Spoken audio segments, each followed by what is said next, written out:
Dalam sejarahnya, Indonesia pernah tampil di ajang Piala Dunia FIFA pada edisi 1938 saat masih bernama Hindia Belanda. Namun, Indonesia saat itu langsung kalah di pertandingan pertama saat menghadapi Hungaria. Sementara itu pada tingkat regional, sejauh ini Indonesia tercatat telah 4 kali tampil di ajang Piala Asia. Namun sayang, di ajang sepak bola tertinggi Asia itu, Indonesia belum sekalipun lolos dari babak fase grup. Sementara di tingkat Asia Tenggara, Indonesia telah tampil dalam berbagai kejuaraan seperti Piala AFF. Pencapaian terbaik Indonesia di Piala AFF adalah menjadi runner-up sebanyak 6 edisi berbeda. Namun, hingga kini Indonesia masih belum mampu menjuarai turnamen sepak bola antar negara ASEAN tersebut. Jika melihat ke belakang, Indonesia sejatinya pernah menorehkan prestasi di sepak bola internasional, tepatnya di SEA Games 1987 di Jakarta. Saat itu, timnas Indonesia berhasil meraih medali emas setelah unggul 1-0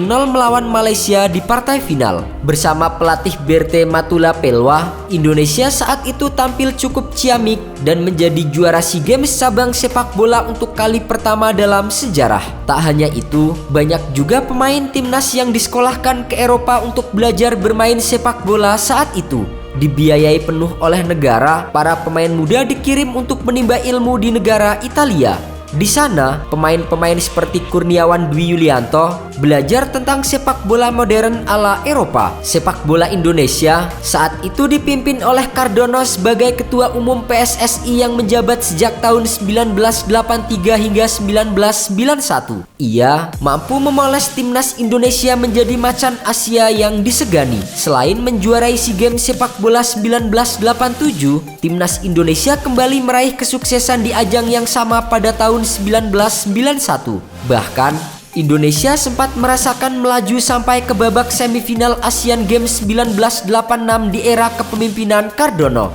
Dalam mempersiapkan skuad timnas sebelum mengikuti kejuaraan, Cardono tidak pernah main-main. Ia memulai mengatur program persiapan bahkan 1 tahun sebelum turnamen dimulai. Seperti menjelang SEA Games 1978, timnas menjalani uji coba dengan tim-tim berkelas seperti juara divisi 1 Belanda saat itu Eindhoven.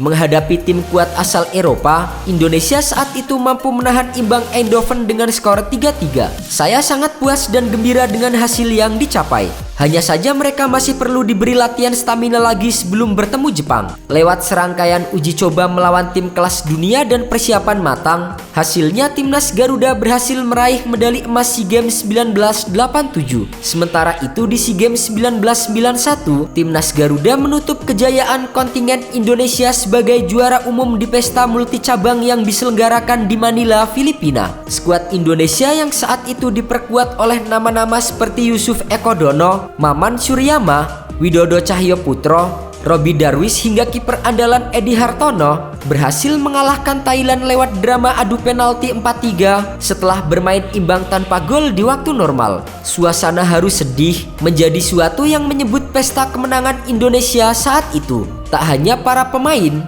para ofisial juga berbinar-binar, tak terkecuali Ketua PSSI Cardono yang sempat meneteskan air mata. Alhamdulillah, anak-anak akhirnya berhasil. Mereka telah berjuang semaksimal mungkin dan inilah hasilnya. Saya bangga dan sangat puas dengan perjuangan mereka. Ini juga merupakan kado perpisahan saya.